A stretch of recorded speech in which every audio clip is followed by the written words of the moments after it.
Justice Jaswant Verma को supreme court सख्त झटका। जस्टिस वर्मा को आवेदन को खारज कले सुप्रीम कोर्ट। जांच कमिटी रिपोर्ट एवं प्रधान विचारपति द्वारा तत्काल महाभियोग सुपारिश को सर्वोच्च अदालत रे चैलेंज करथिले जस्टिस वर्मा। हेले सुप्रीम कोर्ट एही चैलेंज आवेदन को खारज करिसेंती। जस्टिस दीपंकर दत्त एवं जस्टिस एजी मसीहଙ୍କ दुई जणिया खंडपीठ जस्टिस वर्मा को आचरण विश्वास योग्य नुहे कही अदालत विचार करने को मना कर दैछंती।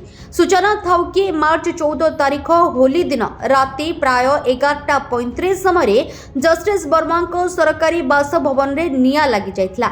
एही समय रे से दिल्ली बाहर थिले। परिवार सदस्य माने निया लिभाइबाकू अग्निशम बाहिनी को सूचना देथिले। अग्निशम बाहिनी निया आयत्त करिथिला। एतिके बेले तांको घरु बहु परिमाण बिड़ा बिड़ा नोट मिलिथिबार अभियोग आसिथिला।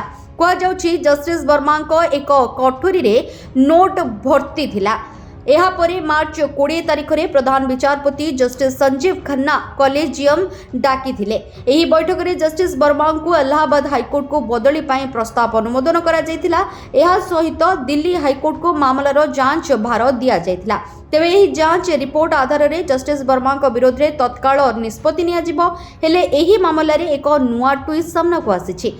दिल्ली अग्निशम विभागर मुख्य अतुल गर्ग दाबी करिसेंति जे जस्टिस जसवंत वर्मा को बासभवन रु अग्निशम कर्मचारी को कौनसी नगद टंका मिली नहीं। ब्यूरो रिपोर्ट चर्चा न्यूज।